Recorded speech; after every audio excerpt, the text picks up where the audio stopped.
ఆయన జిల్లేని వనగా వెళ్ళి పోతాడు.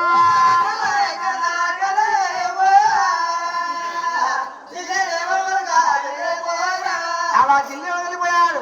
చూసాడైనా ఏడు కూడా పెళ్ళికొచ్చాడు కానీ మనం వస్తున్నారా వచ్చాడు. అది దేవత నుంచి అవకాశం వచ్చారు. 10,000 మంది బాలతేంటాలు వచ్చారు. చాలా బతుకుంటారు. గంటాలు వచ్చి అలా ఏడు మా పెళ్లి కొడుకు నీకు అడుగుతుంటే అమ్మా తల్లిగారి నా కొడుకు వెళ్ళి అదే 3 రోజులు అవుతుంది. ఇంకా కాండాలన్నాడా అలాగే అప్పుడు కనతల్లి రమదేవి ఇలా నీది అయిపోతాం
అది ఎవరు పోయింది.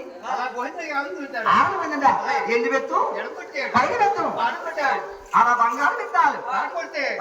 ఈ తమ్ముడు చాడు జిల్లేనుకున్నది. తమ్ముడు దగ్గరికి వెళ్ళాడు. ఒరే తమ్ముడు దూరం అన్నగా చూశాడు. ఇలా కొల్ల మన స్వభావం పెడుతున్నాడు. ఒరే తమ్ముడు నువ్వు ఏడ్చి కారణం రా. ఏడ్చి కారణమా? ఈ ఊరు కుర్రోళ్ళు ఉన్నారు. ఎద్దరు బావు నువ్వు గొడవతో వస్తావా అని అడిగాడు.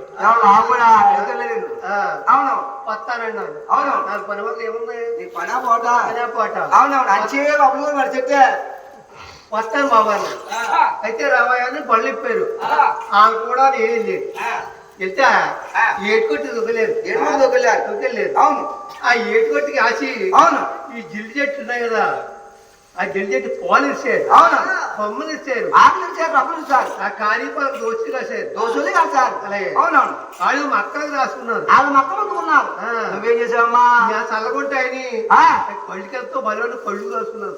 తమ్ముడు కండబాబు తమ్ముడు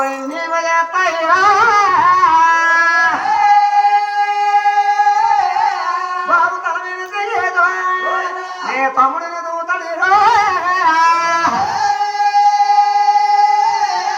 ఒరే తమ్ముడు ఒరే బాబు నీ పెళ్లి కూడా కావాలరా? నాకే పెళ్ళి.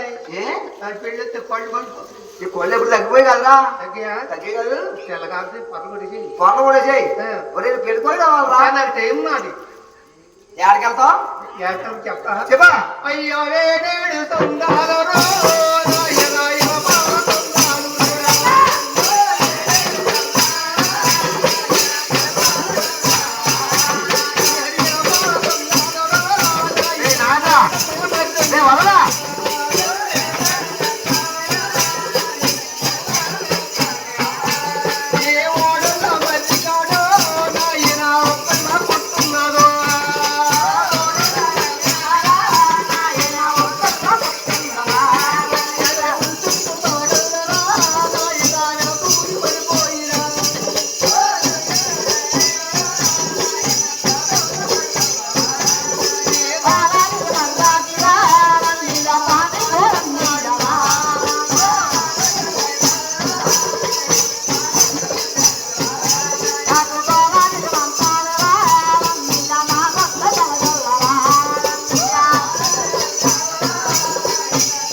అలా ఏడుగొండ వారు మాయలు కూడా బెదవాడ దుర్గాదేవి తెలిసిన.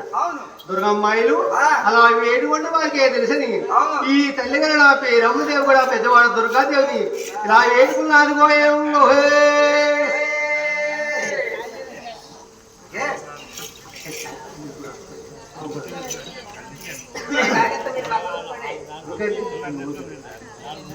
ఓయమ్మో ఆనాడు విజయవాడకి అందరూ మాది కూడా చూసానైనా ఏడుగులగా తెలుసట ఏడుగుల మాది కూడా దుర్గాదేవిగా తెలుసట చూసానైనా అలా కనత నా పేరు రమదేవి ఇలా కన్నా కుదురు దుర్గాదేవిని ఏడుగునన్నా